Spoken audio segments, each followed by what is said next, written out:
ka nagpunta diyan? Ako, 20 years old. But una-una, sinasama lang ako ng friends ko. Hmm, And then, nung pinag-aral niya ako, doon ako nag-start, 21, nag-start na ako magtrabaho. diyan sa bansa na 'yan. Ah, And then, diyan ka nakakilala ng babae or no, sa Philippines. Philippines, Pilipina din Opo. pala. So, kumusta naman yung pagiging single father mo? Okay naman. Minsan ba nakakaranas ka ng hirap or sometimes ba naiisip mo na parang, I wanna give off, parang gano'n as Hindi naman. Kasi di naman ako mayaman eh. Pangalawa, salat sa hirap. Hirap is normal lang naman sa tao. So, pag nakikita ko yung anak ko and then mga kapatid ko, so, mas parang nanggigigil ako na mag-force ka baguhin yung buhay. mag-work. Yes. Yes, true. Tama Mm. yan. May inspiration ka. At least, meron kang inspiration na Mm. magtrabaho, 'di ba? Pero ngayon hindi na ako nagpapadala unlike before. Yes, I'm chef at hotel. Alien tayo sa ship me. Chef and then I have for meron na rin naman fundar. Meron ako 4 na negosyo sa Pilipinas. Ship ka. So, HRM ka? Ganun? Mm. Okay, good.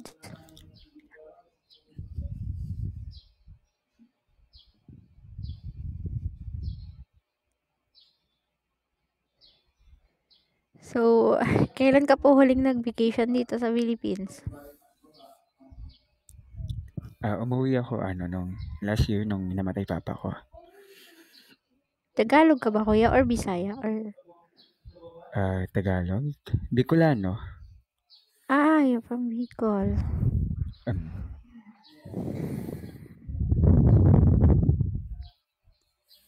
Sa letra ng B. Ay,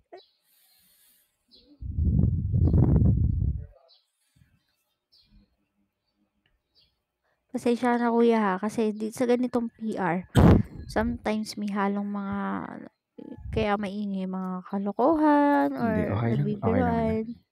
Kasi mamaya baka ma-offend ka.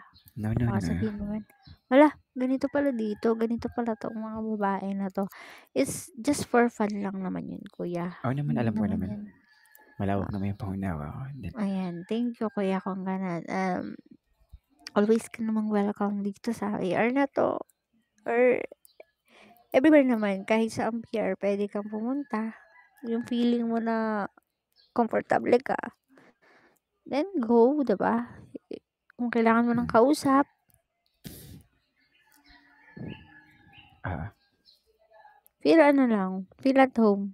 Pero always mong tatandaan, mag-iingat ka rin dito kasi marami din ditong since na seryoso ka sa buhay, marami ditong tripies, marami ditong number one diyan is scammer. And then, scammer like what? um, Scammer tulad ng, kasi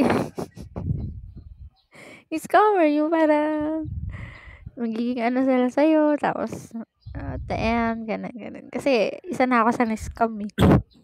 ano ba yun, love scam?